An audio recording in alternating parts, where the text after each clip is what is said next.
Oke, baik. Sebelumnya, Assalamualaikum warahmatullahi wabarakatuh. Waalaikumsalam warahmatullahi wabarakatuh. Selamat pagi dan salam sejahtera buat kita sekalian. Terlebih dulu sebagai makhluk yang bisa hidup dan diberi kehidupan semata-mata atas ridho dari Tuhan yang Maha Kuasa, Allah Subhanahu wa Ta'ala, atau Allah bagi teman-teman yang penganut Nasrani atau apapun bentuk penyebutannya. Yang penting adalah beliaulah yang berkuasa dan memberikan kuasa ya kepada kita untuk melakukan berbagai hal atas izinnya. Nah, sekali lagi sudah sepantasnya kita bersyukur kehadiran Tuhan Allah yang Maha Kuasa atas segala nikmat yang telah diberikan kepada kita sekalian, nikmat sehat, nikmat sempat, kan ya, sehingga kita pada kesempatan pagi hari ini kita bisa bersama-sama di ruangan ini, ya meskipun ini tidak satu tempat tapi satu ruangan yang tentunya kita sekali lagi harus bersyukur apapun keadaan yang kita terima, karena sesuatu hal kalau kita terima sebagai sebuah kesabaran, insya Allah itu sebagai bagian dari amal kita sekalian yang nantinya kita akan bisa menikmati ketika tidak ada sesuatu yang bisa memberikan kepada kita kecuali atas perbuatan kita yang telah kita petik sebelumnya. Nah, itu saya perlu mengingatkan terutama pada diri saya sendiri bahwa pada umumnya itu kan manusia akan mengalami 3 malam. Nah, malam pertama, malam kedua insya Allah itu akan membahagiakan. Malam pertama adalah ketika kita lahir ke dunia, keluar dari perut ibu atas izin dari Tuhan, tentunya kita bahagia karena disitulah banyak teman yang menanti, yang menunggu orang tua, yang menyayangi secara langsung terhadap diri kita. Nah itu insya Allah bahagia ya, gitu ya. Nah itu kalau tidak tentu itu ada sesuatu hal, itu sebagai bagian dari ujian. Tapi tetap sang bayi tetap bahagia. Lah yang kedua adalah malam kedua adalah ketika malam insya Allah itu ya, malam pengantin itu kanan malam pertama ya, the first nights from the couples ya, semuanya akan merasakan bahagia insya Allah gitu kan ya, karena sesuatu yang kita tunggu sudah lama dari usia muda sampai dengan dewasa gitu. Mbak Tira nunggu waktu ya Mbak Tira ya gitu kan. Nah insya Allah bahagia. Tapi menjadi pertanyaan yang sangat besar adalah ketika kita malam pertama setelah kematian di dalam kubur. Nah, pertanyaan besarnya adalah bahagiakah kita gitu kan ya, walau alam, gitu kan ya. Nah, kita nggak tahu, kita nggak ada siapa-siapa. Nah, kuburan sempit, kita hidupnya seperti apa kita nggak tahu. Nah, hanya amal, gitu kan ya, hanya perbuatan yang kita lakukan. Nah, mohon maaf bahwa misalnya ada kesempatan atau mungkin ada waktu bersalah atau ada ujian yang telah diberikan pada Tuhan kepada kita hidup di dunia masih punya kesempatan untuk beristighfar, minta maaf pada Tuhan, karena Tuhan adalah Ar-Rahmanir Rahim. Jadi pasti pemberi ampun kepada siapapun yang mau meminta ampun dan bertobat. Nah, jadi saudara-saudara kami, Bapak semuanya, saya sebut sebagai saudara kami, itu kalau saat ini sedang mendapatkan ujian, bersabarlah. Karena insya Allah sabar itu sebagai bagian dari ridho, dari ujian yang diberikan oleh Allah pada kita sekalian. Kalau Bapak semuanya, teman semuanya itu adalah ikhlas dan juga menerima dengan kesabaran, terlepas itu sebagai bagian dari terwujudnya ketidakadilan atau keadilan, walau alam, karena memang di dunia ini tidak ada keadilan yang penuh kecuali keadilan yang nantinya diberikan oleh Tuhan yang Maha Kuasa. Saya yakinnya bahwa di hati Bapak dan Ibu sekalian ada sesuatu hal. Nah, suatu hal itulah maka terimalah sebagai sebagian dari keikhlasan yang insya Allah dengan ikhlas itu nanti akan mendapatkan imbalan. Sekali lagi sebagai yang saya sampaikan di depan tadi, tidak ada sesuatu pun yang dapat memberikan kepada kita sekalian di malam ketiga bagi kehidupan kita kecuali atas ridho izin dari Tuhan yang Maha Kuasa. Jadi apapun kesalahan yang telah kita lakukan, apabila kita ikhlas, insya Allah akan ridho, kan? kita tahu bagi teman-teman Muslim semuanya, banyak tokoh-tokoh Muslim yang ikut berperang di zaman Rasulullah dalam arti membela agama itu kan ya. Sebelumnya adalah bahasa kita adalah mantan kafaro gitu kan ya, atau orang yang belum beriman. Bahkan dalam suatu cerita khusus yang namanya mantan pelacur pun itu bisa masuk surga karena apa? Perbuatan baiknya. Nah itu.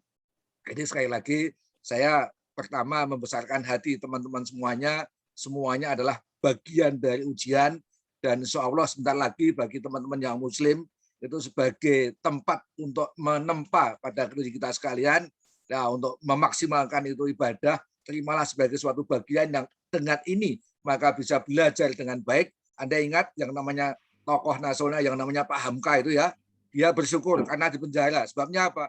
Dengan di penjara dia disuruh belajar penuh, maka dia bisa menyelesaikan tugasnya menyusun buku yang sampai saat ini menjadi pedoman umat Muslim. Itu adalah tafsir Al-Quran yang dibuat oleh Prof. Hamka pada saat itu. Nah, jadi sekali lagi itu intinya adalah bersabarlah, insya Allah dengan kesabaran akan mendapatkan kenikmatan yang mulia di sisi Allah atau Tuhan Yang Maha Kuasa. Baik. Nah, yang kedua, ya, saya tentu terima kasih pada teman-teman PKPH maupun Ibu, Bapak dari tim Lapas Sleman. Saya sebutkan Lapas karena memang namanya itu, yang telah berkenan untuk memberikan kesempatan kepada kami dalam rangka untuk sharing ya, gitu kan ya, dalam bentuk sharing. Nah, saya kebetulan yang ditugasi untuk memberikan materi tentang perlindungan hukum terhadap teman semuanya yang sekarang, ya saya katakan kalau bahasa sederhananya adalah sedang menghadapi ujian gitu kan ya. Nah, itu saya bukan berarti yang paling tahu, bukan yang paling pinter, namun saya nanti akan kasih materi. Nah, kalau hal yang berhubungan dengan teknis, nanti tentu tim pembina dari lapas akan lebih tahu. Dan insya Allah beliau-beliau adalah orang baik semuanya, insya Allah gitu. Dan oleh karena itu mereka berkewajiban untuk melaksanakan tugas dengan sebaik-baiknya, gitu Mbak ya. Nah, saya kira begitu. Jadi intinya adalah bahwa sekali lagi saya adalah bukan yang paling tahu mengenai segala persoalan, tetapi mendapatkan kesempatan untuk menyampaikan dari sisi kaidah-kaidah keilmuan. Baik, itu sedikit pengantar dan saya akan langsung saja sesuai dengan masukan atau arahan Mbak Tetra untuk menyampaikan beberapa hal yang sudah saya siapkan dan mohon izin untuk share materi yang sudah saya siapkan. Nah, baik, sudah kebaca nggih? Ampun Bapak, jelas. Baik. Nah, jadi tema yang diberikan kepada saya itu adalah tentang perlindungan hukum terhadap hak-hak warga binaan. Gitu Mbak, betul Mbak Indra ya, temanya itu ya. Betul Pak. Baik, ya betul ya. Jadi saya akan ya beberapa hal sesuai dengan kebiasaan dalam mengajar ya, Mbak Mas, itu kalau mengajar itu tentu menjelaskan variabel gitu kan ya, gitu Mas Andi ya. Jadi apa itu perlindungan hukum, apa itu warga binaan kan gitu kan. Nah, apa itu hak-haknya. Oleh karena itu secara apa ya, ini mungkin barangkali memang begitulah bahasa menterengnya adalah secara akademis harus menjelaskan variabel-variabel atas judul yang telah diberikan pada saya sekalian. Saya ini kepada Anda sekalian. Nah, tadi sudah diarahkan ya. Saya kalau kuliah biasanya ya kalau mau tanya langsung saja, nggak usah saya kasih kesempatan untuk bertanya, langsung raise hand gitu kan. Nah, tapi ini karena sesuai dengan arahan, ya saya akan menyampaikan dulu supaya saya nanti tetap bersama dengan Mas Andi ya, Mas Andi kalau sepakat, pokoknya nanti metu bareng Mas Andi ya, gitu kan ya. Jadi mungkin ceramahnya aja nanti bareng saya langsung Mas Andi, Mbak. Habis itu tanya jawab, bisa tanya ke Mas Andi, bisa tanya ke saya gitu kan. Atau mungkin Mas Andi dengan saya nanti bisa saling melengkapi untuk menjelaskan apa yang ditanyakan. Kebetulan hari ini saya off ya, day off untuk aktivitas yang lain kecuali untuk ini sampai nanti jam 11.30 memasuki adzan zuhur. Saya kira gitu Mbak Itra ya. Jadi kita bersama saja Mas Andi. Jadi tidak usah kita nanti saat selesai Mas Andi sendirian enggak atau sebaliknya. Karena Mas Andi sudah bersama saya punya kewajiban untuk bersama Mas Andi sampai nanti acara ditutup. Sepakat Mas Andi ya? Itu ya. Siap, Ya, siap. baik. Nah, itu. Berikutnya slide pertama. Tadi sudah saya sampaikan bahwa inilah nama gitu kan ya, nama. Ya ini pelakunya tentu teman-teman semuanya gitu kan ya. Tapi kalau kita bicara undang-undang, saya basicnya Undang-Undang Nomor 12 Tahun 95 mengenai pemasyarakatan. Nah ini, jadi variabel itu ada beberapa hal yang perlu saya sampaikan bahwa kalau kita bicara mengenai warga binaan kan ya, nah itu ya pengertian atau kita itu semua atau teman-teman semua atau audiens yang berada di sini itu adalah ya kita mendapatkan penjelasan dari undang-undang itu ya ini, ya ini ya bisa dilihat lah itu kan ya. Nah saya pindahkan saja.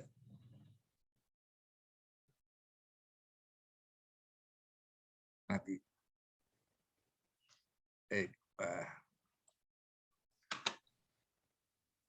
Baik, nah jadi yang pertama adalah saya itu kok kameranya mati. Oh, nah. Saya kan pakai monitornya mati. Ya, ada. Baik, nah jadi kalau kita bicara mengenai persoalan warga binaan ya, jadi ada 3 kelompok sih ya, gitu ya. Nah itu yang ada di dalamnya.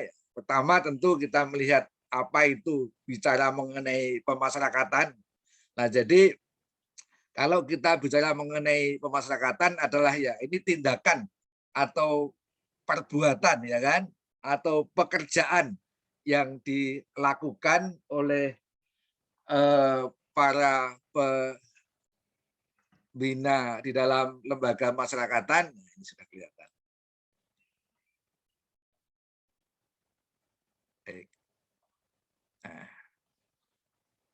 Baik, nah ini kelihatan lebih besar. Jadi saya pakai kamera ini atas inisiasi Bu Ana, istrinya Mas Andi ketika para dosen mendapatkan bantuan kelengkapan kuliah di musim pandemi. Itu Mas Andi ya, saya belikan kamera yang bermanfaat. Baik, nah ini jadi yang perlu diketahui oleh teman-teman semuanya ya, Bapak-Bapak semuanya, jadi ketika penjenengan semuanya ini kan ya, itu berada di dalam lembaga masyarakatan, ya namanya masyarakatan gitu kan ya. Nah, jadi kegiatan yang dilakukan ini adalah apa? Ya bukan sebagai bentuk apa ya pemidanaan sebenarnya kan ya. Nah, tapi bentuknya adalah apa? Ya kegiatan pembinaan sebetulnya ya gitu kan. Jadi kalau dalam konteks pemasyarakatan, jadi yang namanya berada di dalam lapas itu adalah apa? Bukan fungsinya itu kan ya dalam arti normatif itu kan dari sisi filosofis itu bukan dalam rangka apa di penjara bukan ya kan tapi adalah apa sedang melakukan pembinaan. Nah itu kan jadi fungsinya adalah di dalam lembaga masyarakatan adalah melakukan pembinaan bukan semata-mata melaksanakan pidana penjara. Nah karena konteksnya pembinaan itu kan ya. Nah maka disitulah ya sebagai bagian dari proses asumsinya asumsi walaupun satu dengan yang lainnya belum tentu merasakan sesuatu yang sama gitu. Asumsinya adalah apa? Warga binaan itu adalah orang yang tersesat gitu. Nah itu orang yang kurang atau dalam tanda petik belum sesuai atau tidak sesuai dengan harapan hidup atau norma-norma yang ada di masyarakat sehingga apa? Oh perlu dilakukan pembinaan, pengarahan gitu kan ya. Nah, supaya menyadari tentang kesalahan yang telah dilakukan sebelumnya. Saya sering mengatakan, saya bukan mengajar mengenai penologi. Jadi proses peradilan, nah itu sebenarnya berakhir pada saat putusan hakim loh gitu loh. Nah itu secara normatif itu kan memang SPP itu sampai dengan pelaksanaan pidana. Tetapi dari sisi hakikat itu kan, dari sisi hakikat dalam konteks pemidanaan itu kan, dalam konteks peradilan pidana itu berakhir setelah putusan hakim dan putusan itu telah mempunyai kekuatan hukum mengikat atau inkrah. Karena apa? Di situ ada apa ya? Seadanya 3 pihak lah. Ada jaksa, ada hakim, ada terdakwa yang masing-masing satu dengan yang lainnya itu menyatakan tuntutannya dan kemudian segala macam. Nah itu proses peradilan. Disitulah yang namanya lembaga yudikatif gitu kan ya. Nah gitu. Kalau sudah sampai pada pelaksanaan itu adalah berpindah dari penanganan lembaga yudikatif menjadi penanganan eksekutif. Nah, disitulah fungsi negara kembali kepada isi pembukaan Undang-Undang Dasar 45 ya Mas Andi ya. Salah satunya apa? Menciptakan kesejahteraan umum. Nah, itu hakikatnya seperti itu.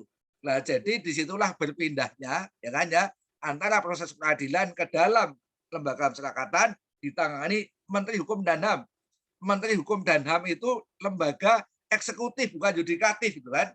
Nah, makanya saya sebutkan itu sebetulnya apa? Proses peradilan itu kan ya. Nah, sekali lagi mohon maaf ini tidak sesuai dengan SPP tapi hakikatnya itu selesai pada saat putusan telah inkrah. Nah, haknya adalah apa? Mendapatkan pembinaan.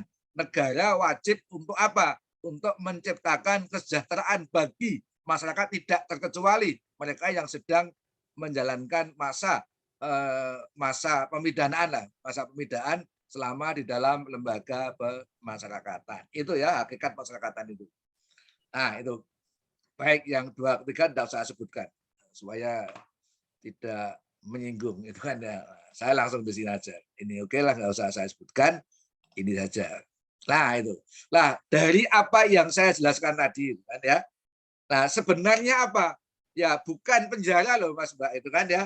Nah, itu. Intinya apa? Di dalam lembaga misalkan apa? Menyadarkan kesalahan. Nah, kan itu kan. Bukan lagi ini ya, bukan lagi proses peradilan ya. Nah, karena apa? Tadi itu kalau sudah ada putusan hakim itu kan, itu ada istilah res judicata pro vitae habetur, gitu kan ya. Nah, jadi putusan hakim itu dianggap sebagai suatu putusan yang menyelesaikan persoalan di dunia loh ya, di akhirat walau alam nanti. Kan ya semua akan bertanggung jawab sesuai dengan perbuatan masing-masing. Karena memang banyak hal itu kan ya, ada satu hal. Tapi insya Allah semuanya akan menuju suatu kebaikan. Nah, jadi tujuannya adalah apa? Menyadarkan kesalahan, bukan untuk kepentingan apa? Ya, yang lain-lain, ya, gitu kan ya. Nanti kalau ada persoalan, nanti baru kita bahas berikutnya. Tapi ini anu dulu, idealnya begitu. Nah, berikutnya apa? Ya kan ya. Nah, di dalam lapas itu memperbaiki diri dan tidak mengulangi tindak pidana. Artinya apa? Ya, yang bersangkutan itu ya setelah menyadari gitu kan, supaya apa ya melakukan self remark gitu kan ya. Jadi perbaikan diri, menyadari gitu. Apa yang kurang gitu kan ya, apa yang salah, apa yang apa ya dengan ada di situ merenung gitu kan ya. Nah, gitu. Kalau bahasa Jawanya mesu diri atau introspeksi. Nah, sehingga apa? Oh, begini konsumen begini maka begini oke lah seperti itu. Nah, itu kan ya. Nah, berikutnya apa? Di sini dapat diterima kembali ke lingkungan masyarakat. Asumsinya tadi dulu, asumsi ya. Jadi ketika orang itu berada di dalam lembaga masyarakatan, nah ketika karena menjalankan suatu perbuatan pidana gitu kan, dia nggak apa-apa, tidak menerima apa yang menjadi ketentuan umum yang terjadi di dalam masyarakat. Misalnya begini, ini untuk guyon saja. Kalau ingin menikmati pemberian Tuhan, gitu kan ya, yang ada dalam tubuh kita itu, kan nikah dulu, ya kan ya. Nah, hanya boleh dilakukan karena apa? Hubungan suami istri yang sah. Tetapi apa? Masyarakat itu menetapkan bahwa harus ada hukum perkawinan kok tidak melakukan perkawinan harus nikah dulu. Nah, belum nikah kok melakukan perkawinan. Wah, salah atau Pak? Memang hukumnya perkawinan, jadi kawin dulu nikahnya belakang. Tidak boleh. Nah, karena masyarakat sudah menetapkan itulah hukumnya dan seterusnya lain, kan ya. Ini waktunya pendek. Nah, yang berikutnya apa? Mohon barangkali kalau terlalu panjang diingatkan ya Mbak ya. Mungkin saya terlalu kalau kuliah kan biasanya kalau belum 1,5 jam kan belum berhenti biasanya kan itu kan. Nah, itu ceritanya banyak. Nah, sudah terbiasa butuhnya waktu berapa. Jadi 2 slide, 3 slide bisa 1,5 jam. Ini saya agak cepat. Baik. Nah, berikutnya itu kan penjenengan semua nanti apa? Diberikan apa? Pendidikan, pelatihan, kan ya. Nah, yaitu apa? Supaya berperan dalam pembangunan. Maka di situ apa? Ada kewajiban untuk mengikuti berbagai pelatihan bagi yang jobless gitu kan ya atau tidak punya pekerjaan ya di situ. Memang di sini memang ya saya belum tahu persis kayak apa nanti barangkali bisa ditambahkan penjelasan. Memang selama ini kalau kita bicara mengenai persoalan pelaksanaan itu ada beberapa hal yang belum sepenuhnya dipenuhi oleh pemerintah. Kenapa? Memang pemerintah urusan banyak sehingga apa? Sarana prasarana yang digunakan untuk melakukan pendidikan belum saya kira belum sepenuhnya itu sesuai dengan minat karena memang keterbatasan sarana yang dimiliki. Oleh karena itu apa? Prinsipnya dalam konteks pembangunan, membangun itu bisa berbagai peran, berbagai fungsi. Nah, disitulah tugas dari lapas untuk apa? Untuk meningkatkan peran dari setiap warga binaan agar nanti mampu berperan dalam rangka untuk melakukan pembangunan. Baik, 5 gitu kan ya, dapat hidup secara wajar sebagai warga yang baik dan bertanggung jawab. Nah itulah saya katakan bahwa di dalam masyarakat itu ya, itu kan ada manusia prinsipnya kan ada 2 pilihan, gitu kan ya, pilihan patuh tidak patuh gitu kan ya. Nah gitu, pilihan melawan hukum tidak melawan hukum. Wajarnya apa? Wajarnya ketika masyarakat itu apa? Orang itu menerima apa yang menjadi kesepakatan masyarakat. Kenapa? Hukum itu ada dan berkembang dalam masyarakat. Ubi societas atau ubi societas ius. Jadi di situ ada masyarakat, di situ ada hukum. Nah, hukum dibuat oleh masyarakat, nah supaya masyarakat itu mematuhi dari aturan hukum. Nah, ketika dia tidak patuh, maka apa? Dianggap manusia itu tidak hidup secara wajar. Karena wajarnya adalah apa? Manusia harus sesuai dengan apa yang digariskan, ditetapkan oleh masyarakatnya. Misalnya apa? Kalau mau makan ya caranya apa gitu kan, sudah ada ketentuan. Ya, dimasak dulu lah. Nah, makan kok mentah gitu kan ya. Seperti Sumanto gitu kan, daging manusia dimakan ya nggak wajar.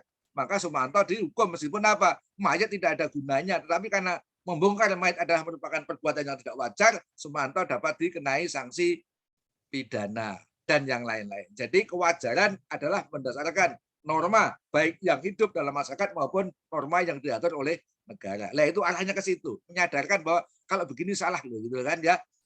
Nah, bagian terakhir itu kan ya.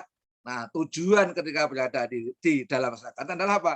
Supaya warga binaan itu memahami nilai-nilai yang tergantung di dalam Pancasila, nilai ketuhanan, itu kan ya, nilai kemanusiaan, itu kan, nilai persatuan, nilai demokrasi dan kerakyatan, itu kan, dan yang terakhir adalah apa? Nilai keadilan sosial. Jadi manusia memang sebagai bagian dari ciptaan yang diciptakan oleh Tuhan adalah manusia, tapi manusia adalah tidak lepas daripada bagian masyarakat, bagian manusia yang lain. Oleh karena itu apa? Ya, disitulah bahwa ketika manusia menyadari ciptaan dari Tuhan, maka nilai ketuhanan harus pokoknya Pancasila itulah nilai ketuhanan, nah, kemanusiaan, nah, persatuan, kan ya, demokrasi dan keadilan sosial. Intinya seperti itu. Jadi mengembalikan setiap warga binaan supaya apa? Yang ada di dalam hatinya sebagai bagian terwujudnya nilai-nilai dari Pancasila. Baik, nah ini sekedar pengetahuan Pak ya. Saya yakin pihak pembinaan sudah melakukan itu. Tapi ini refreshing ya gitu kan ya. Nah, ini. Jadi refreshing sajalah. Nah, ini asas-asas pengayoman gitu kan ya. Nah, asas itu maksudnya apa? Gitu kan ya. Itu adalah prinsip-prinsip dasar atau nilai. Nah, sesuatu yang menjadi pedoman yang seharusnya kan gitu ya Mas Andi ya. Asas kan gitu. Jadi nilai gitu kan ya. Nah, itu. Asas beda dengan teori. Nilai ya kan ya. Jadi sesuatu yang seharusnya what it should be gitu kan ya. Nah, pedoman umum lah dan yang lain-lain istilah macam-macam itu kan ya. Nah, itu. Jadi di sini tidak ada loh Mas Mbak itu kan ya. Kalau yang namanya pidana pemasyarakatan itu namanya penjara tidak ada sama sekali kan ya. Itu. Nah, di sini apa ya bicara yang pertama apa di situ harus ada merasa diayomi gitu kan ya, mengayomi gitu kan ya, semua orang adalah ciptaan Tuhan ya kan ya, bagi pemerintah gitu kan, semua orang yang di dalam adalah apa, warga binaan gitu kan ya, tidak ada gitu kan ya, harusnya tidak ada gitu. Jadi abang bawa uang gitu kan, abangku sayang, abang tidak bawa uang, abangku masukkan lubang, tidak ada. Di situ seharusnya apa? Semua warga binaan, apapun keadaannya, apapun latar belakangnya, semua harus mendapatkan yang namanya pengayoman. Nah, dan seterusnya itu kan ya, persamaan perlakuan dan pelayanan itu kan ya. Nah, itu asasnya seperti inilah, nanti bisa dilihat. Yang jelas materi ini saya tinggalkan itu kan ya. Nanti saya sudah berikan, apabila dibutuhkan langsung saja lah itu kan. Ininya seperti ini. Penghormatan, martabat manusia, pembimbingan, itu kan ya. Nah, jadi ini ya. kehilangan kemerdekaan merupakan satu-satunya penderitaan. Nah, tidak ada loh penjara ya kan? Itu hanya kehilangan. Kemerdekaannya apa? Kemerdekaan yang biasanya bebas kemana-mana ya untuk sementara berada di dalam lembaga masyarakatan. Itu kan ya biasanya dilayani oleh pihak keluarga istri kalau sudah punya istri ya sementara itu harus masak bersama itu kan dengan teman-teman yang berada di dalam mes bersama itulah itu kan ya itu jadi itu pokoknya hanya kemerdekaan untuk melakukan aktivitas lah itu kan itu yang hilang. Nah meskipun juga itu kan ya masih ada kemungkinan untuk terjaminnya hak. Nah, untuk tetap berhubungan dengan keluarga dan orang-orang tertentu lah nanti karena ini berhubungan dengan persoalan teknis, ya kan, teknis yang harus dilaksanakan oleh pihak lapas ketika berada di dalam lembaga masyarakat tentu ini ada aturan tertentu, namanya aturan tata tertib karena memang semuanya juga harus menjalankan tata tertib, gitu ya Bu ya. Baik, masih banyak. Mbak, saya diingatkan ya, nanti kalau sudah terlalu panjang. Baik, ini langsung saja saya nanti bicara mengenai ini ya, tidak usah aja nanti kepanjangan. Nah, ini saya bicara mengenai perlindungan hukum saja. Nah, itu. Nah, sekarang kita lihat, ya kan, perlindungan hukum itu makhluk apa? Tuh? Nah, itu kan bahasa akademiknya kan gitu ya Mas Andi ya. Kalau kita kuliah itu makhluk apa? Tuh? Nah, itu. Nah, saya ya agak teori saja lah. Nanti implementasinya kita berikan beberapa contoh. Nah, memang yang namanya sebuah pengetahuan ya Mas ya, gitu kan ya. Itu memang bisa aja dipersepsikan atau diterjemahkan oleh banyak orang. Maka di situ yang namanya ahli hukum, profesor, doktor tata negara itu ya sejak dulu sampai dengan mungkin Mas Andi dan bawahnya nanti adalah apa? Banyak dokter dalam bidang HTN. Karena padahal temanya sama. Gitu. Oleh karena itu apalagi hukum gitu kan ya hukum itu kadang-kadang satu dengan yang lainnya itu berpendapat itu ya tidak harus sama gitu karena memang kita ketika mengajarkan saya dari aspek pidana ya saya mengajarkan hukum pidana cara pidana dan sekitarnya gitu kan ya saya memang selalu mengatakan bahwa kalau kita mengatakan menerjemahkan mengenai sebuah ilmu pengetahuan kita tidak pernah mengajarkan sesuatu itu harus sama enggak harus kan yang harus dipedomani adalah apa argumentasi yang logis dan yuridis itu Mas Andi ya Mas Andi itu dulu mahasiswa saya tapi sekarang sudah jadi teman saya beliau daripada saya nah temannya beliau itu bapak beliau baru bapak Mas Andi baru teman saya Mas Andi itu dulu ya yang jelas jauh lebih muda daripada saya nah itu jadi itu jadi mengajarkan hukum itu kan ya itu dalam dosen tidak pernah harus sama. Yang harus dipedomani adalah bagaimana argumentasi dibangun secara akademis dan secara yuridis dan semuanya harus logis itu. Nah, oleh karena itu ya jangan heran kalau misalnya apa jaksa kok ngomong begitu gitu kan. Nah, terus advokat ngomong begitu gitu kan ya. Yang lain ngomong yang begitu gitu kan ya. Hakimnya ngomong berbeda itu. Tujuannya begini.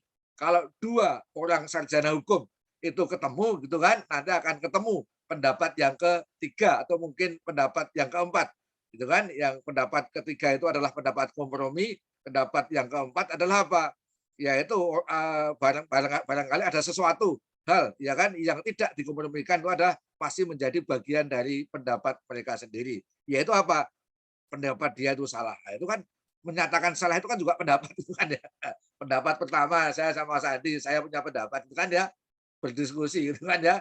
Nah, saya punya kompromi dengan Mas Adi mengenai sesuatu hal kan ketiga itu.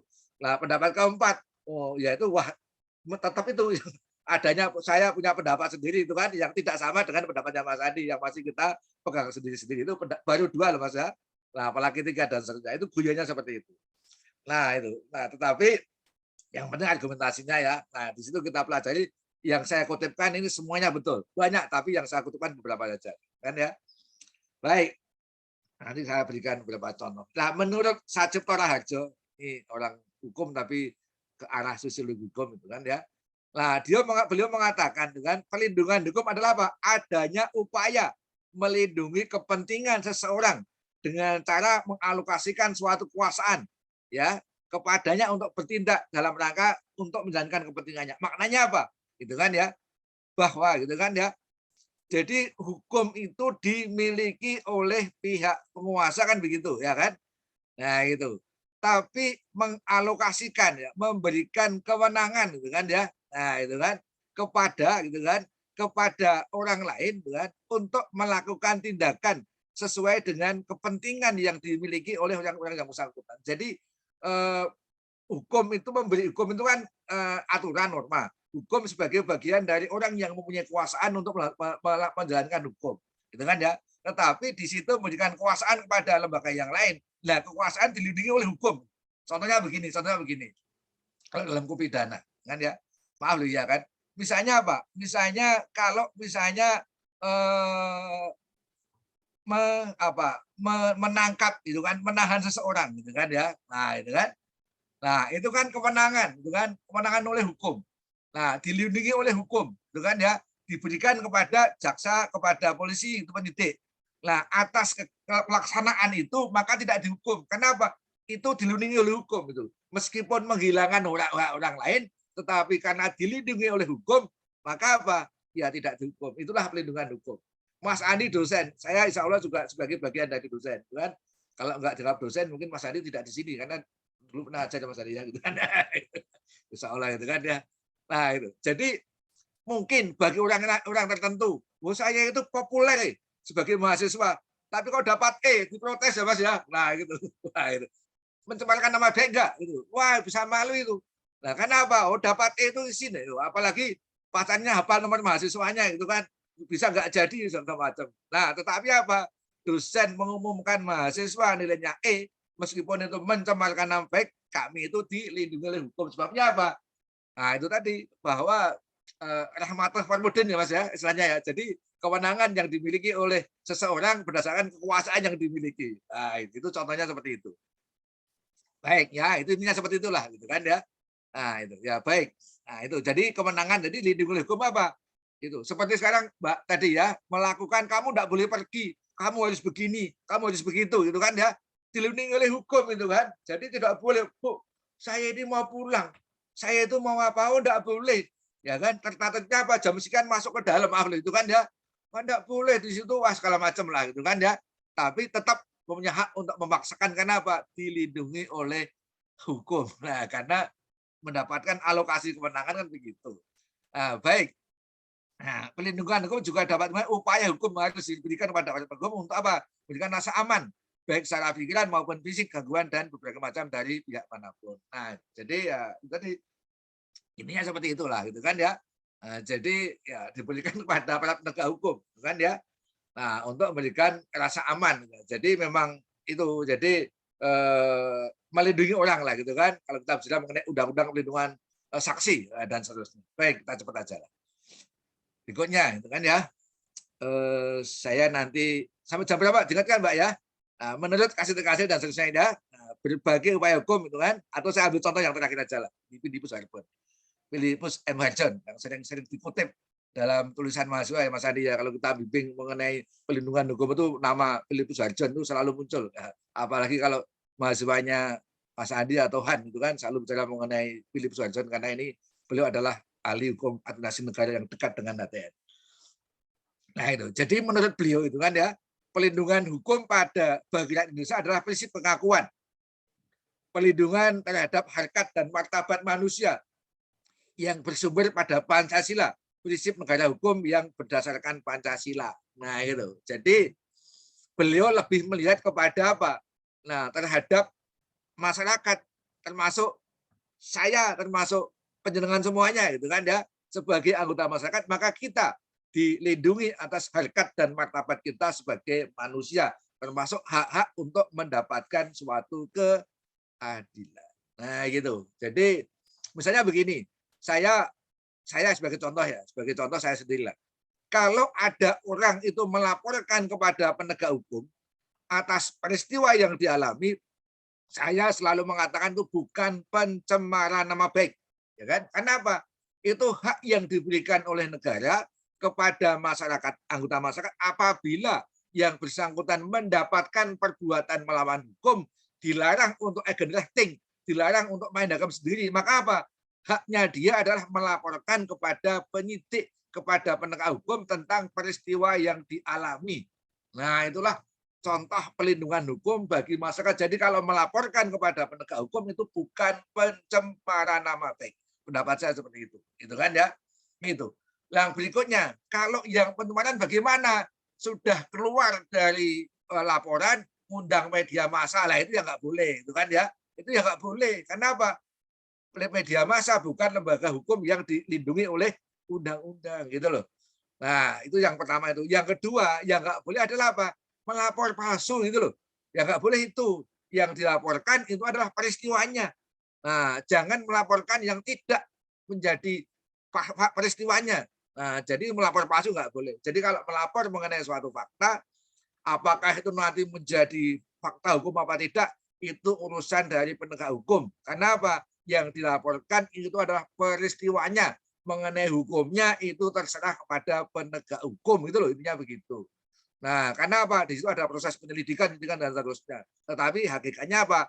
Orang melapor itu bukan merupakan perbuatan melawan, karena itu sebagai bagian bentuk perlindungan hukum bagi warga negara. Itu kan contohnya seperti itu. Macam-macam lah. Kalau kita punya hak yang namanya tanah, kita punya hak yang namanya mobil dan seterusnya, nah itulah bentuk perlindungan hukum yang diberikan oleh negara kepada kita agar apa? Kita bisa menikmati dan setiap orang tidak serta-merta bisa mengambil dengan seenaknya. Nah, itu. Baik. Nah, ini ya gitu kan ya. Jangan aja. Ini kita anu aja lah, kita tinggalkan aja. Nah, sekarang ini yang penting. Nah, bagaimana ya kan? Ya ini pertanyaan intinya itu kan ya. Bagaimana bentuk perlindungan hukumnya? Saya teori ya, gitu kan ya. Saya tidak akan masuk kepada persoalan praktis, gitu kan ya. Nah itu.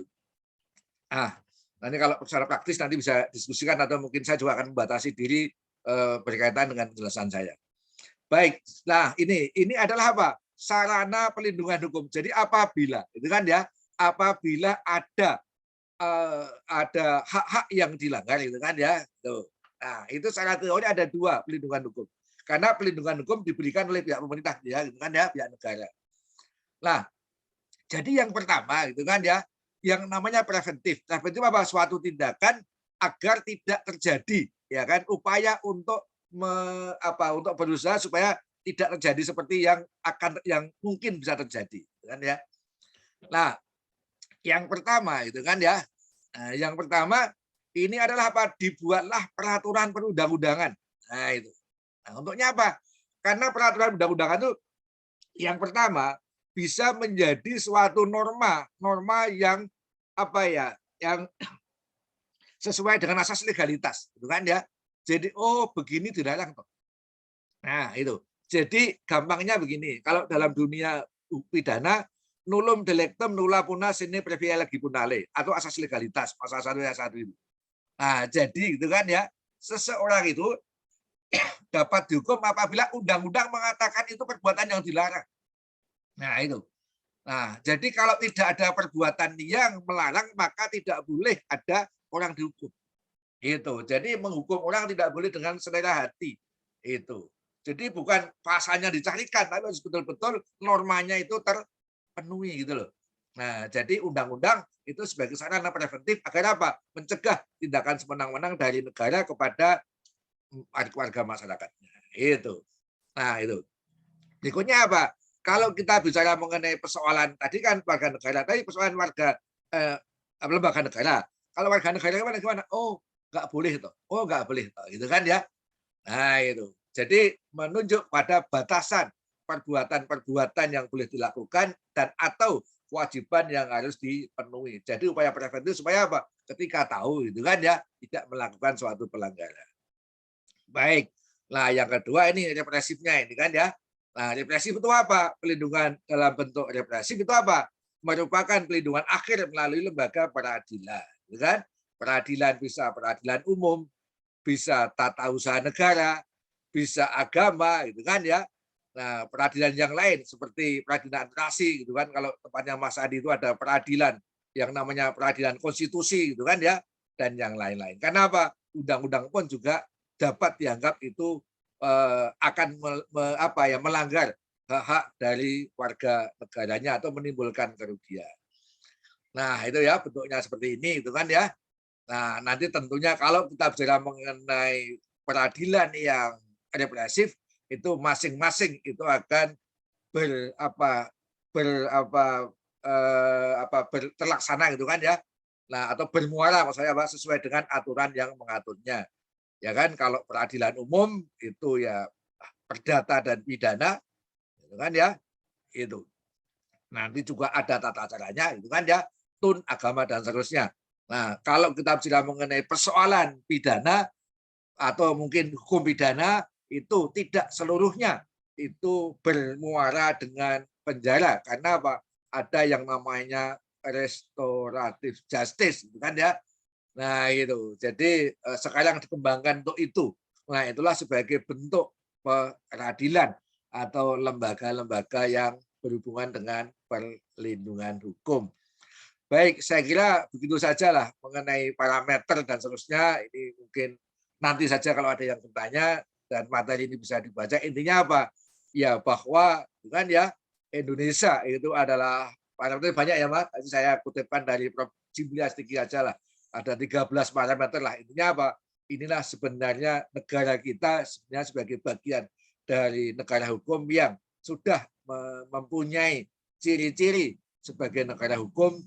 Nah, itu ya, karena memang konstitusi kita memang menyatakan sebagai negara hukum.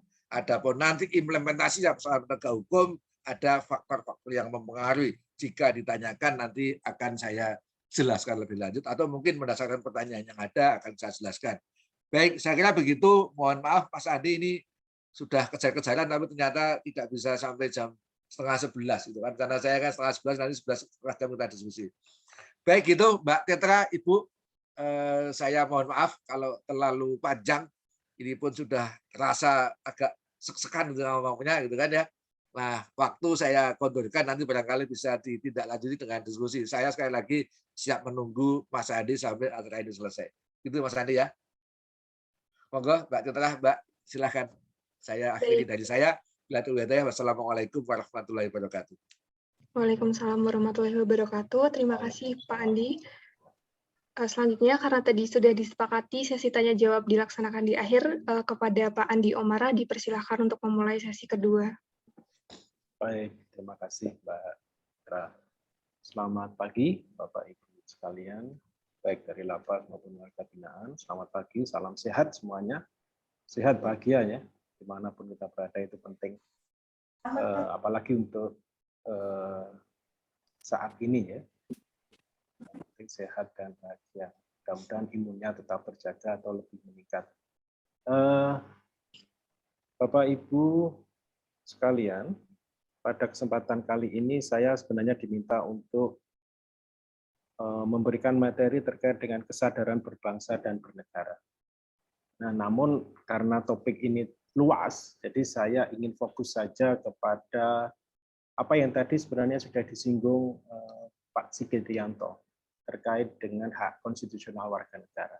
Jadi harapan saya semua warga negara termasuk kita sekalian yang ada di sini maupun yang di sana itu memahami sebenarnya kita itu memiliki hak yang secara konstitusional itu dilindungi oleh Undang-Undang Dasar.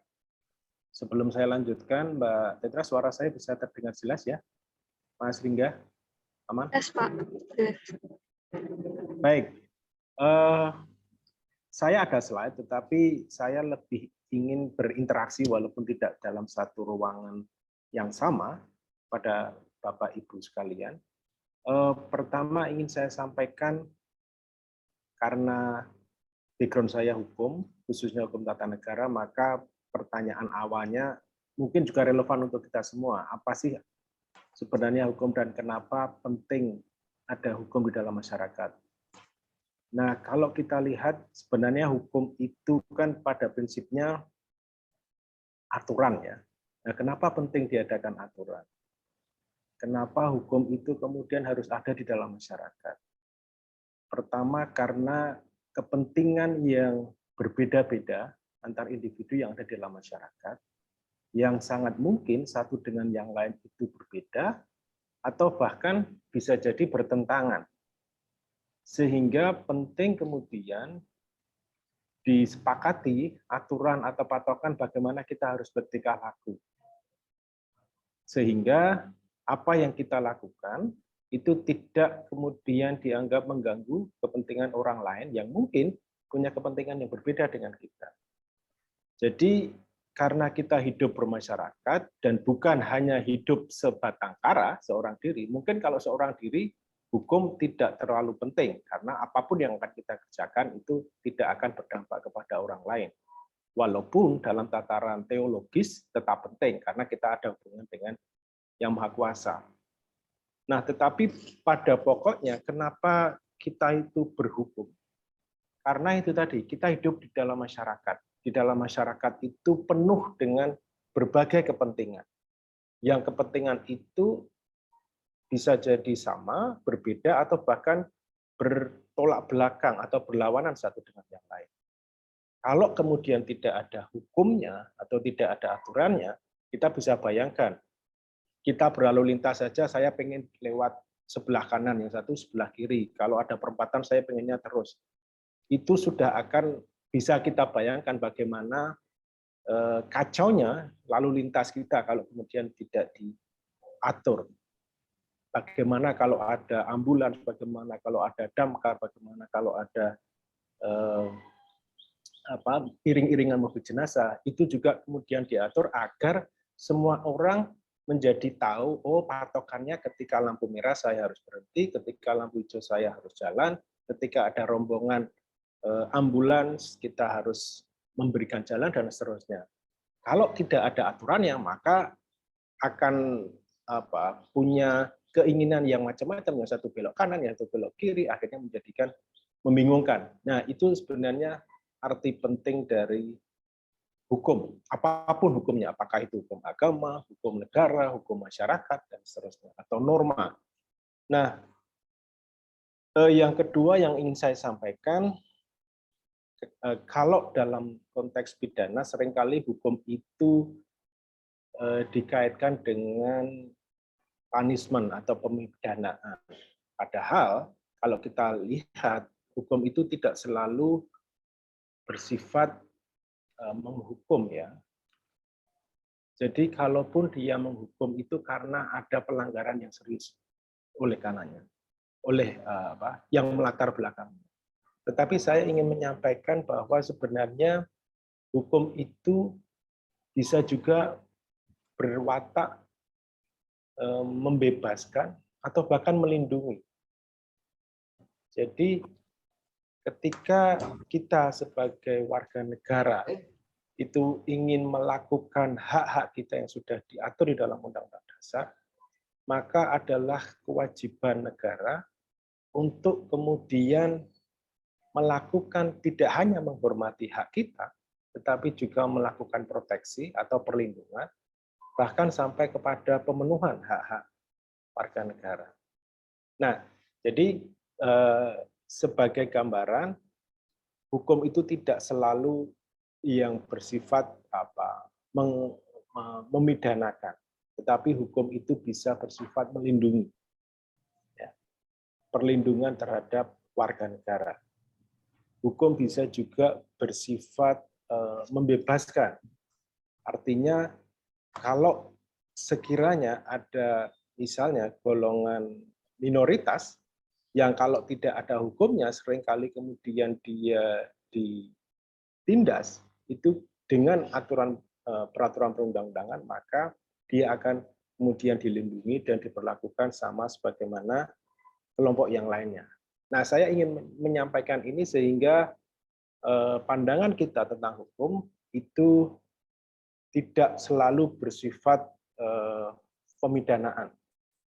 Bahkan hukum itu sebenarnya lebih banyak untuk ketertiban dan untuk perlindungan. Nah, itu sebenarnya kuncinya.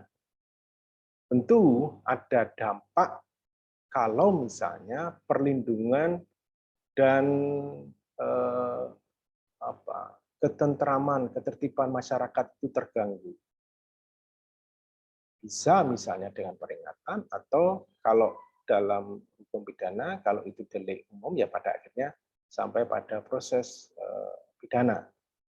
Tentu akan dilihat derajatnya, kemudian kekerapannya, dan seterusnya, sehingga itu bisa juga menjadi bahan pertimbangan dalam rangka proses di pengadilan.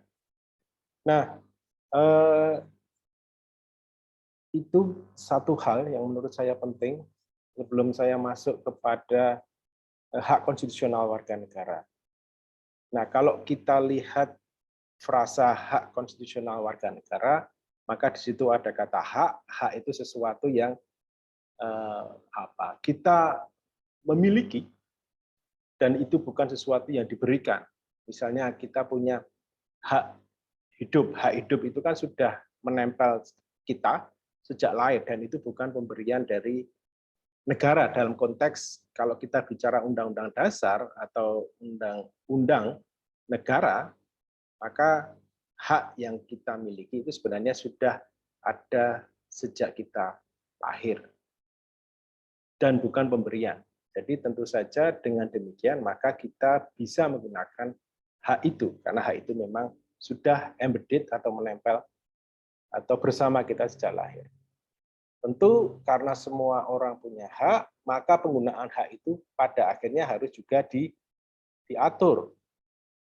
Kenapa harus diatur? Karena itu tadi, ada banyak, kalau di Indonesia ya mungkin 260 juta lebih orang yang punya hak yang sama.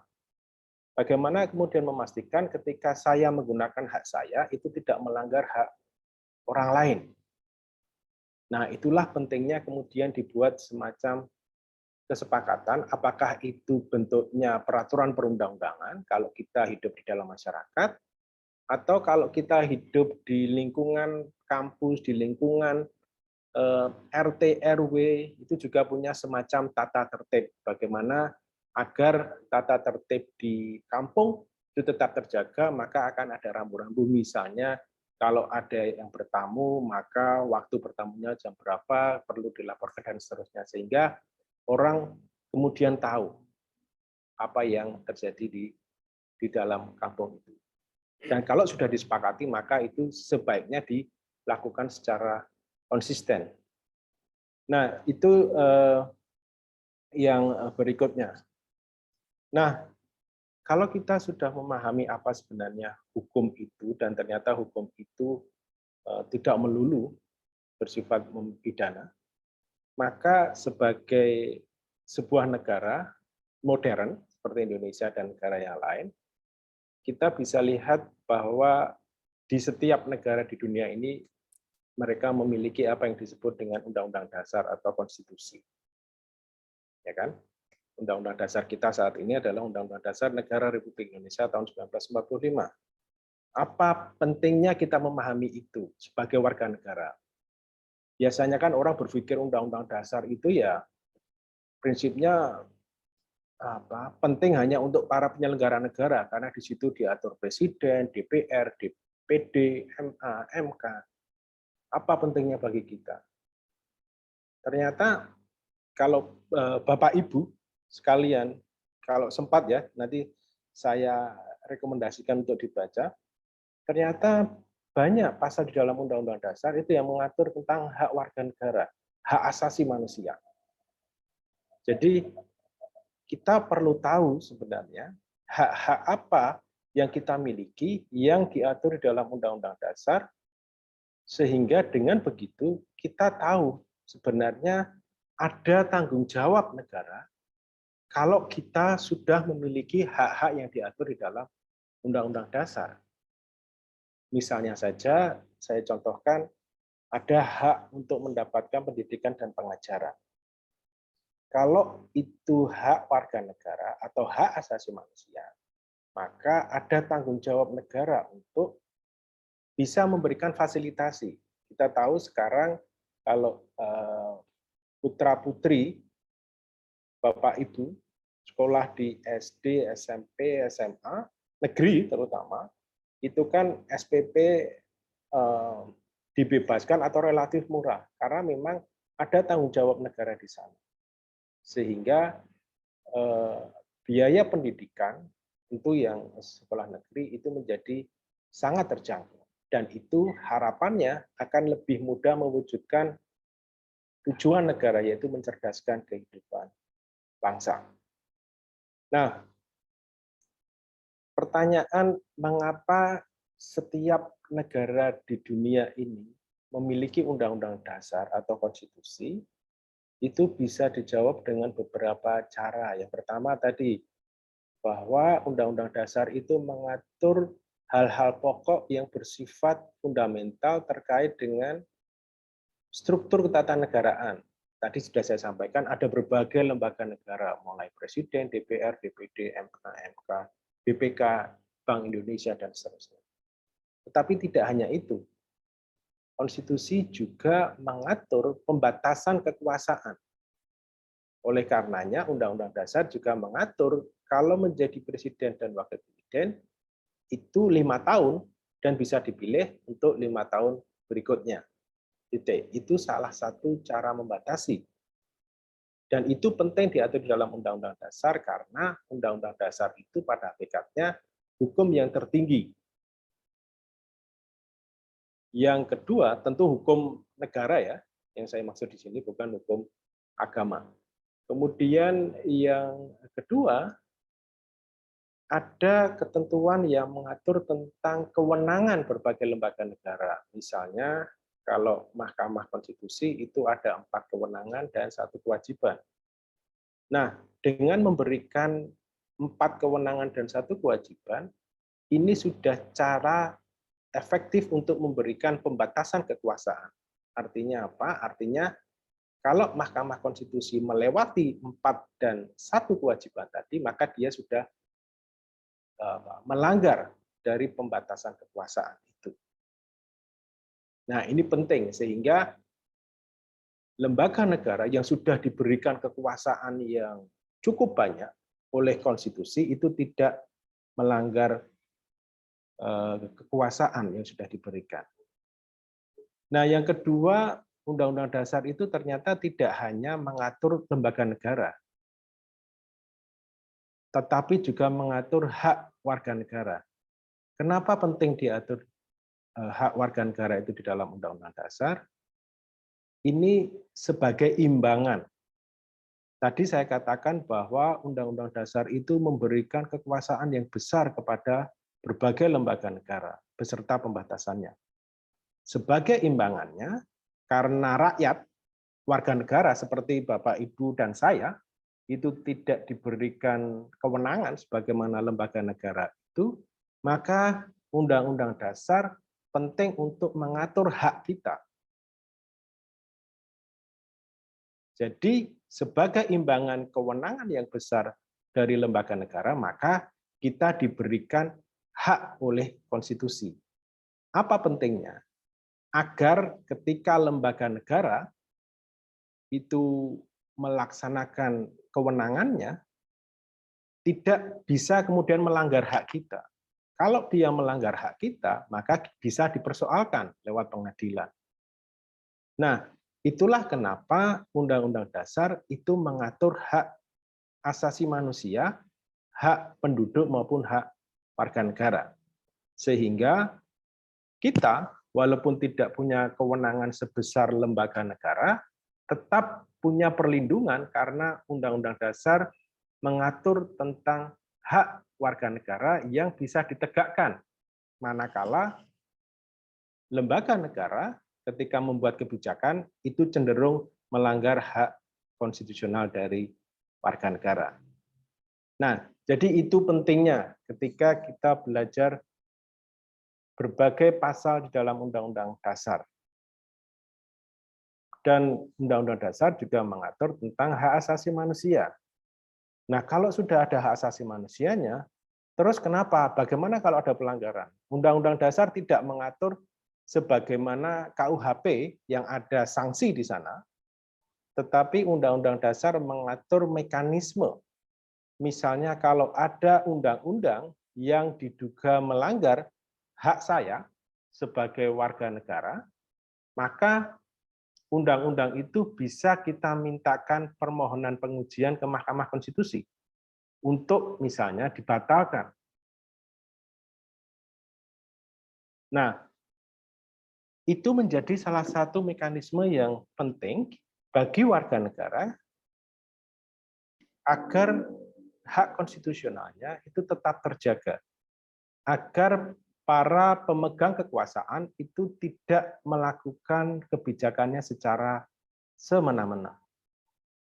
Nah, jadi pengaturan HAM di dalam Undang-Undang Dasar itu penting dan perlu, bahkan itu ada di setiap Undang-Undang Dasar di banyak negara di dunia. Nah, jadi Undang-Undang Dasar pada akhirnya tidak hanya memberikan berbagai kekuasaan dan kewenangan, tetapi juga berarti membatasi atau bahkan memberikan perlindungan terhadap hak asasi manusia. Nah, itu satu hal yang menurut saya juga penting untuk kita pahami, tidak hanya saya, tetapi mudah-mudahan juga berguna bagi Bapak Ibu sekalian. Nah, kalau kita lihat di dalam Undang-Undang Dasar, maka ada pasal atau bahkan bab tersendiri, bab tentang hak asasi manusia, yang di sana diatur 10 pasal yang berbeda yang mengatur tentang hak asasi manusia. Misalnya, hak untuk tidak mendapatkan perlakuan yang diskriminatif. Kemudian hak hidup, kemudian ada hak untuk mendapatkan pengajaran atau pendidikan, hak untuk dapat menjalankan agama dan kepercayaan, kemudian ada hak untuk mempertahankan hidup dan kehidupan, hak untuk membentuk keluarga dan melanjutkan keturunan melalui perkawinan yang sah, kemudian ada hak untuk pemenuhan kebutuhan dasar, hak untuk memajukan dirinya dan memperjuangkan haknya secara kolektif untuk membangun masyarakat, bangsa, dan negaranya, hak untuk bekerja serta mendapatkan imbalan dan perlakuan adil dan layak dalam hubungan kerja, hak untuk mendapatkan kesempatan yang sama dalam pemerintahan, dan seterusnya. Masih banyak sekali. Nah, pertanyaannya yang seringkali kita dengar, termasuk saya, rasanya ketentuan di dalam Undang-Undang Dasar itu kan sangat ideal ya. Bagaimana setiap warga negara itu berhak atas kehidupan yang layak, berhak atas pendidikan, kemudian berhak untuk memeluk agama dan beribadat menurut agama, kemudian berhak dan bebas untuk berserikat, berkumpul, dan mengeluarkan pendapat. Nah, kalau sedemikian banyak hak yang sudah diatur atau dituliskan di dalam Undang-Undang Dasar, bagaimana kemudian pelaksanaannya? Apakah hak-hak itu kemudian tidak bisa dibatasi? Karena tadi saya sampaikan bahwa hak itu pada prinsipnya bukan pemberian negara, tapi memang sesuatu yang sudah menempel kepada kita atau embedded kepada kita sejak lahir. Nah, pertanyaan ini penting. Kenapa bisa nggak hak asasi itu dibatasi? Tentu jawabannya bisa. Kenapa bisa? Tadi saya sampaikan, karena kita hidup dalam masyarakat, ada hak orang lain di antara hak-hak kita. Sehingga agar dalam menjalankan hak kita itu tidak melanggar hak orang lain, maka perlu kemudian dilakukan pembatasan. Nah, jadi pembatasan hak asasi itu dimungkinkan di dalam Undang-Undang Dasar, tetapi pembatasan hak asasi manusia itu harus dilakukan dengan diatur dalam undang-undang. Pertanyaannya, kenapa harus diatur di dalam undang-undang? Nah, ini sedikit ya biasa dosen nih kuliah ya seperti ini. Mohon maaf kalau saya agak berlebihan dalam menyampaikan. Tetapi prinsipnya kenapa diatur di dalam undang-undang dan bukan diatur di dalam peraturan presiden atau peraturan menteri? Karena undang-undang itu dibentuk oleh tidak hanya presiden tetapi juga Dewan Perwakilan Rakyat. Pentingnya terlibat Dewan Perwakilan Rakyat adalah karena dia perwakilan rakyat, sehingga kalau ada undang-undang yang kemudian berpotensi membatasi hak asasi manusia, setidaknya dalam proses pembentukannya sudah dikonsultasikan kepada rakyat melalui wakilnya yang ada di DPR maupun di DPRD. Jadi pembatasan hak asasi itu dimungkinkan diatur di dalam undang-undang. Yang itu tadi karena undang-undang itu tidak dibuat sepihak oleh eksekutif, tetapi juga oleh legislatif yang merupakan perwakilan rakyat. Jadi asumsinya apa yang disampaikan oleh anggota DPR itu mewakili aspirasi rakyat. Jadi pembatasannya itu sudah mendapatkan persetujuan dari wakil rakyat. Sehingga ketika pembatasan itu benar-benar dilakukan, maka harapannya sudah mendapat masukan dan pada akhirnya mendapatkan persetujuan dari wakil rakyat. Sehingga ketika dia diundangkan mendapatkan legitimasi yang cukup kuat untuk diterapkan. Tentu poin ini menjadi penting karena jangan sampai ketentuan yang berpotensi membatasi hak asasi manusia itu tidak disepakati oleh rakyat, walaupun rakyat dalam hal ini melalui perwakilannya. Tentu ketika akan memberikan persetujuan, maka perwakilan rakyat itu juga harus berkomunikasi kepada rakyatnya melalui berbagai forum. Nah, jadi kalaupun Undang-Undang Dasar itu tidak mengatur detail tentang sanksi, tetapi ada mekanisme penegakannya. Tentu penegakan yang lebih konkret itu diatur di dalam undang-undang, sebagaimana ada peradilan pidana, peradilan tata usaha negara, peradilan militer, peradilan umum, dan peradilan di Mahkamah Konstitusi.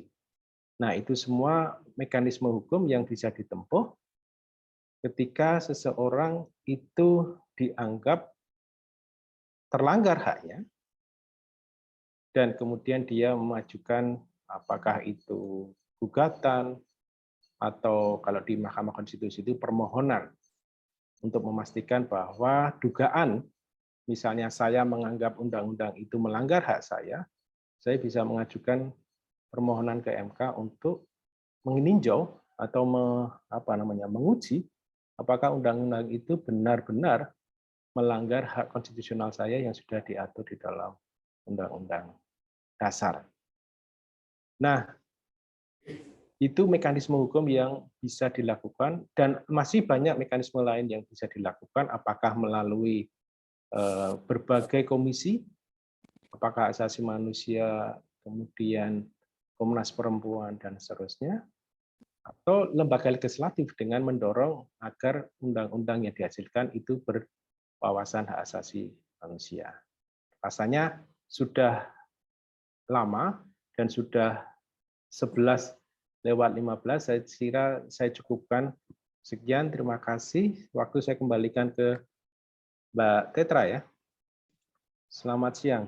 Assalamualaikum warahmatullahi wabarakatuh.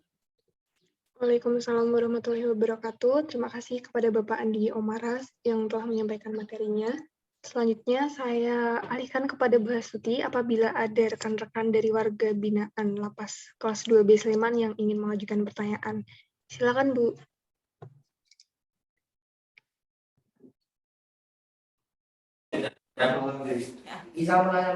Ya, oke. Bapak ada salah satu peserta kita yang akan menanggapi sharing, boleh dipakai? Bisa. Boleh, monggo. Ya. Tanya apapun boleh. Nah, nanti Ya, kalau tanya Bapak. mengenai peradilan pidana ya saya siap insya Allah. Ayo, iya sini. Berdiri. Duduk aja. Nah, kan kita kenalkan nama. Udah, langsung. Selamat siang, Bapak-bapak semua. Selamat siang. Pak. Terima kasih sebelumnya atas kuliah singkat hari ini. Tapi sebelumnya di sini saya cuma sekedar sharing aja, Pak Andi, Pak Sigit, ya. Kami di sini bukan orang-orang akademisi, ya. Jadi sebenarnya kalau kita membicarakan masalah hukum, ya menarik sih kayak gitu. Tetapi yang kami butuhkan di sini adalah mungkin hukum itu yang lebih sifatnya itu lebih ke ini ya, lebih mendasar untuk kami yang ada di sini kayak gitu, Pak. Kalau ini kan Yang apa tadi? Nggak jelas. Hukum yang sebenarnya gimana? kita yang ada di sini Yang sifatnya mendasar. kita ingin itu. Oh, mendasar. Iya, karena ini kan tadi sifatnya secara umum ya, seperti kita kuliah kayak gitu. Sementara di sini kita punya latar belakang pendidikan yang berbeda. Gitu. Kalau menurut saya sih itu lebih menarik lagi kalau seandainya kita lebih mungkin membicarakan masalah hukum. Saya kasih contoh aja mungkin apa sih hukum pidana itu seperti apa kayak gitu kan. Dia banyak penjelasan di situ ketika kita mau apa namanya ada sesuatu yang kita ingin tidak kepuasan lah dengan hukum yang kita jalani seperti apa, mungkin lebih ke situnya Pak gitu. Oke. Ini mungkin hanya sekedar sharing aja Pak. Oke, siap. Sudah, mungkin gitu aja Pak. Terima kasih. Situ aja. Ya. Oke. Mana Ibu? Langsung apa ada ditampung lagi? Ada lagi nggak? Satu dulu, nanti yang lanjut. Langsung jawab atau ditampung dulu? Langsung tanggapi saja Pak, monggo. Oke, ya. Mas Andi dulu atau saya dulu? Mas Andi silakan, monggo. Ya, teruskan aja. Saya karena masih muridnya Pak Sigit dan akan terus jadi muridnya Pak Sigit. Misalnya yang senior itu belakangan. Demikian juga ketika memutus di pengadilan. Betul. Itu biar yang junior itu tidak terpengaruh yang senior ya saya duluan. Gitu. Monggo, yang muda dulu silakan. Saya sepakat dengan pendapat Bapak tadi. Jadi oleh karenanya saya di awal menyampaikan apa sih kenapa penting kita berhukum, karena kita hidup di dalam masyarakat dan banyak kepentingan yang berbeda atau bertolak belakang. Kalau tidak diatur nanti akan chaos. Nah, kalau berkaitan dengan pencabangan hukum tadi ya, ada hukum pidana, tata usaha negara, hukum militer, hukum konstitusi sekarang ini. Nah, itu satu hal yang juga penting karena itu memang tidak hanya diatur di dalam Undang-Undang Dasar, tetapi secara praktik memang diakui sebagai bagian dari sistem hukum di Indonesia. Nah, secara singkat, hukum pidana itu nanti tentu yang lebih menguasai Pak Sigit. Yang cabang hukum yang lain, misalnya hukum konstitusi atau hukum tata negara, itu kita belajar tentang berbagai ketentuan atau aturan yang berkaitan dengan pengelolaan negara. Tadi sudah saya sampaikan bagaimana di suatu negara itu ada warga negara, ada juga lembaga negara atau pengelola negara. Jadi ada rakyat yang memerintah, yaitu pemerintah, eksekutif, legislatif, yudikatif. Maksud saya ada pemerintah, ada pembentuk undang-undang, ada pelaksana undang-undang, dan ada yang mengadili. Di sisi yang lain ada rakyat yang diperintah, itu kita semua warga negara. Masing-masing punya tanggung jawab, masing-masing punya hak dan kewajiban. Nah, ketika ada hak warga negara yang berpotensi dilanggar oleh lembaga negara melalui peraturan yang dibentuk, maka bisa diajukan aturan itu ke Mahkamah Konstitusi untuk diuji. Kalau itu bentuknya undang-undang. Kalau bentuknya di bawah undang-undang, ada misalnya peraturan menteri, ada peraturan presiden, ada peraturan pemerintah, ada perda. Kalau itu bertentangan atau dianggap bertentangan dengan undang-undang, maka itu juga bisa diuji ke Mahkamah Agung. Maksudnya diuji adalah kita menanyakan, misalnya saya pengen jadi bupati gitu ya. Tetapi undang-undangnya melarang saya menjadi bupati. Padahal Undang-Undang Dasar itu melindungi hak saya untuk berkesempatan di dalam pemerintahan. Nah, kemudian saya mengajukan permohonan ke MK untuk mempertanyakan apakah undang-undang ini konstitusional kalau hak saya akan dilanggar karena saya tidak diperbolehkan oleh undang-undang ini untuk maju ke pemilihan bupati. Nah, kira-kira seperti itu. Jadi ada hak, tidak hanya hak saya sebagai warga negara, tetapi sebagai warga binaan ada juga hak-hak yang dulu ada satu, mungkin ini sebagai penutup ya. Satu contoh ada seseorang yang kemudian mempertanyakan kenapa kemudian undang-undang ini yang dipakai, padahal undang-undang ini cenderung tidak relevan atau bertentangan dengan Undang-Undang Dasar. Saya kira itu pengantar saya. Monggo Pak Sigit yang lebih detail nanti kepanjangan saya. Baik, Mantur nuwun, Mas Andi. Tadi saya tidak mencermati nama penanya ya, tapi saya pahami bahwa apa yang menjadi pertanyaan dan juga apa yang saya pahami barangkali apa yang kami sampaikan tadi terlalu teoritis, walaupun sebenarnya kami sudah menyadari dari depan bahwa kami tidak menyampaikan secara teoritis.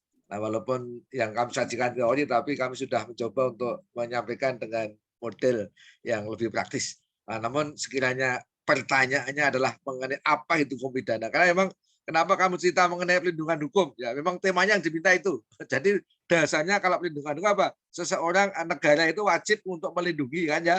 Nah, setiap warga negara sesuai dengan harkat dan martabatnya kan gitu. Jadi meskipun saat ini penjenengan semuanya sedang berada di lembaga pembinaan, hak dan martabat manusia sebagai warga negara, sebagai ciptaan Tuhan tidak bisa dihilangkan seluruhnya kan itu, intinya begitu. Nah, begitu pula bagi warga negara yang menjabat suatu jabatan tertentu, dia juga mendapatkan perlindungan hukum. Karena apa? Dia menjalankan tugas sesuai dengan kewenangan yang dia miliki. Intinya begitu aja yang penjelasan saya tadi yang di depan. Baik, sekarang saya akan menjawab mengenai apa itu hukum pidana. Nah, itu kan. Ini juga bisa lama, bisa pendek, tapi akan saya sampaikan dengan yang sesingkat-singkatnya. Gitu kan ya. Yang pertama adalah hukum pidana itu apa? Hukum pidana adalah hukum yang mengatur mengenai proses pemidanaan.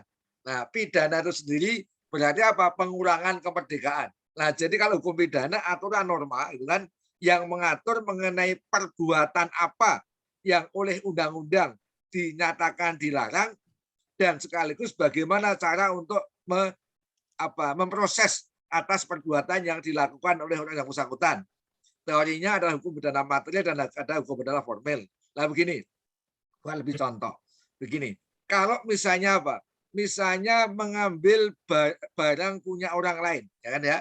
Itu bisa merupakan perbuatan pidana, bisa bukan merupakan perbuatan pidana, ya kan ya? Nah, cirinya apa? Menjadi perbuatan pidana adalah apa? Kalau ada cara mengambilnya perbuatan itu dilakukan dengan melawan hukum, gitu kan ya. Melawan hukum itu apa? Ya tanpa izin, kan gitu kan. Nah itu perbuatan pidana. Itu jadi perbuatan yang dilakukan secara melawan hukum karena tidak boleh. Tetapi kalau mengambil atas izin yang bersangkutan tidak melawan hukum, karena apa? Diizinkan oleh yang bersangkutan. Jadi ciri melawan hukum dalam tindak pidana pencurian ada apa? Adanya izin. Nah, ketika tidak ada izin, itulah yang dimasukkan dengan tindak pidana. Itu kampanye begitu, Mas. Nah, bagaimana mengenai prosesnya, gitu kan ya? Kalau bicara mengenai tindak pidana, prosesnya apa? Ya melalui apa? Laporan pihak polisi, gitu kan? Melalui penyidikan, melalui penuntutan, pembuktian di pengadilan. Nanti berakhirlah yang namanya sebuah putusan. Itu penjelasan singkatnya. Nah, jadi gampangnya seseorang itu tidak boleh dipidana kecuali berdasarkan peraturan perundang-undangan yang menyatakan sebagai perbuatan pidana, gitu kan ya. Nah, dan orang dipidana tidak boleh langsung meskipun tertangkap tangan, meskipun mengaku, gitu kan ya, meskipun buktinya sudah jelas, tidak boleh langsung dibawa ke Bu. Ini berhubung sudah jelas mengaku, ya daripada nanti dibawa ke polisi prosesnya lama, gitu kan ya, memakan waktu, bahkan mungkin memakan uang, memakan duit, kan ya, karena memang biaya ya yang diperlukan dan yang lain-lain lah. ini langsung saja mau sudah ada pengakuan itu kan ya, itu tidak boleh. Itulah yang namanya proses hukum acara pidana. Itu satu itu Mas ya. Nah itu. Nah terus yang kedua tadi kan ya, yang kedua adalah apa? Tadi kan berakhir dengan sebuah pemidanaan. Itu. Nah tapi saya contohkan dulu. Perbuatan yang merugikan tapi bukan perbuatan yang dapat dihukum. Kenapa? Belum ada norma yang mengaturnya. Misalkan begini. Bapak, Ibu, ya kan ya, atau mungkin orang yang sudah dewasa, laki-laki dan perempuan, ya kan sudah dewasa loh ya, umurnya di atas 18 tahun. Nah, melakukan hubungan layaknya suami istri, melakukan perbuatan layaknya suami istri, mengakibatkan hamil. Nah, itu kan mengakibatkan hamil. Akhirnya apa? Pihak laki-laki tidak mau tanggung jawab, gitu kan? Atau orang tua tidak setuju mengenai itu. Nah, bagaimana mengenai hukumnya, gitu kan? Nah, ternyata hukum kita saat ini itu kan yang diatur bukan mengenai akibat hamilnya, gitu kan?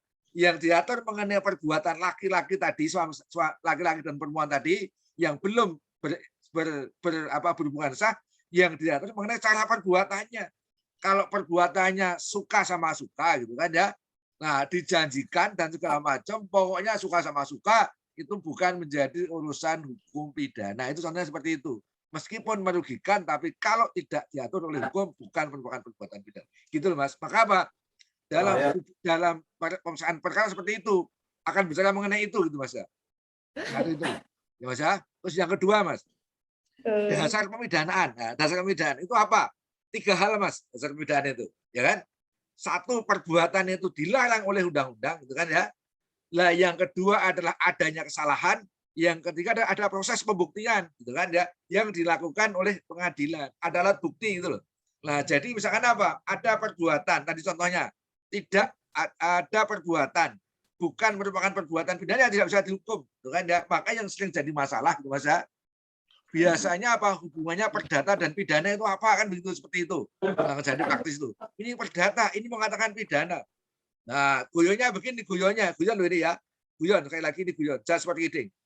Wah kamu ke polisi apa? Kalau saya ke polisi membawa data gitu kan ya. Wah nanti polisi mengatakan perkara perdata, hakim mengatakan perkara perdata, karena bawanya data. Nah tapi kalau bawanya itu dana gitu kan ya, ini sekali anekdot dan ini just guyon saja. Nah, tidak menunjuk perorangan, tidak menunjuk oknum. Nah karena kamu bawa dana apa? Perkara menjadi pidana. Nah itu kan jadi oleh karena itu apa? Kadang-kadang dihadirkan oleh ahli, oleh penyidik atau oleh hakim atau oleh para pihak untuk apa? Untuk menghadirkan ahli untuk menerangkan mengenai perbedaan itu. Nah itu. Nah bedanya apa Mas? Itu aturan normanya. Jadi kapan itu ada perbuatan? Ya tergantung pada saat perbuatan itu. Janji gitu kan ya. Janji itu bisa perdata bisa pidana. Nah, pidana apa? Kalau janjinya adalah janji bohong. Nah, besok saya jamin kamu masuk sebagai mahasiswa fakultas hukum. Nah, saya berjanji seperti itu. Nah, itu membayar segala macam itu, segala macam. Nah, janji saya itu mahasiswa keterima tidak terima itu tetap penipuan Mas. Sebabnya apa? Saya tidak punya kewenangan itu loh. Nah, tapi kalau memang janji segala macam terpenuhi unsur perdata ya itu bukan pidana itu loh.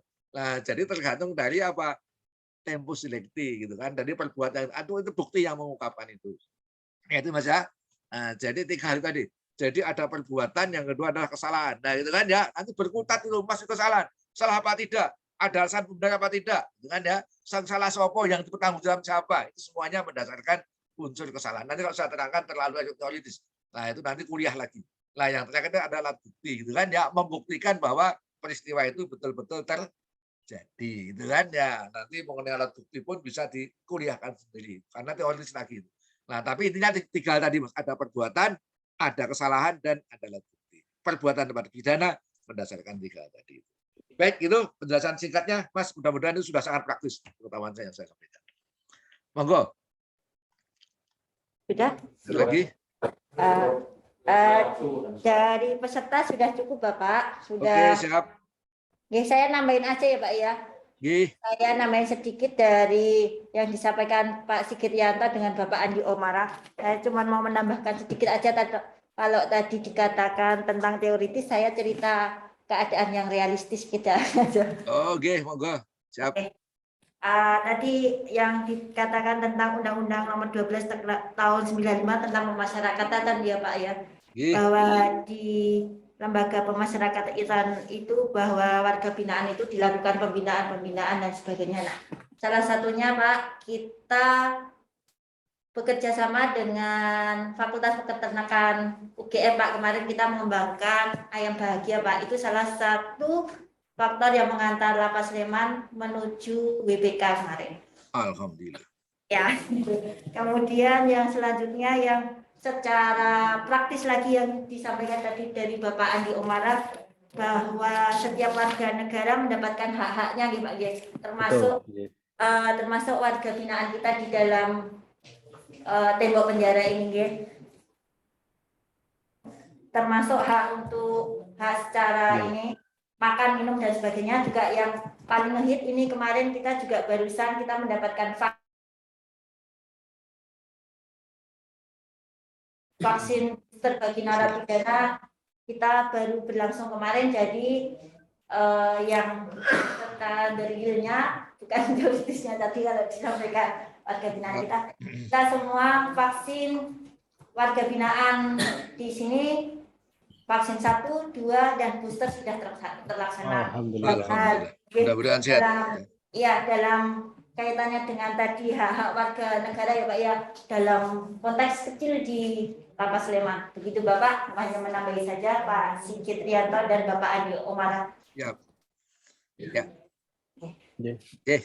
Ya, mudah-mudahan nanti lain waktu bisa tatap muka Mbak, bisa luring Mbak. Lebih mantap kalau kuliah luring itu. Oke, siap Bapak. Lebih familiar ketemunya ya Mas ya, setuju ya? Ya, lain waktu mudah-mudahan sudah diizinkan. Iya. Saya lebih suka gitu. Ini rasanya nggak nyaman. Iya. Selepas Lebaran kita mungkin bisa ketemu secara luring di Lapas Sleman langsung di Pak Gil, buatan daring terus.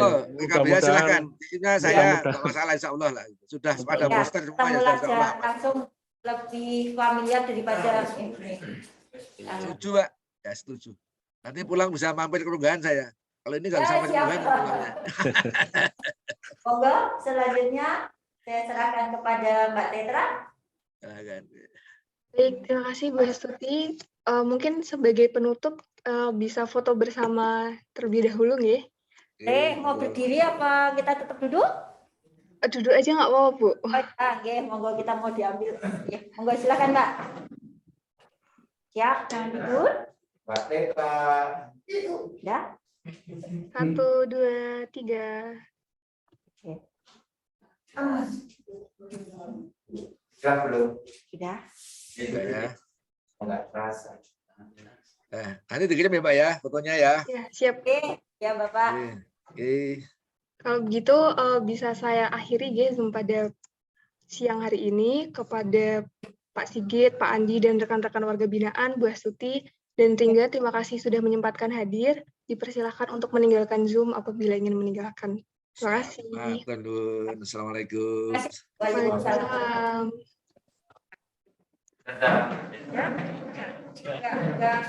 Berita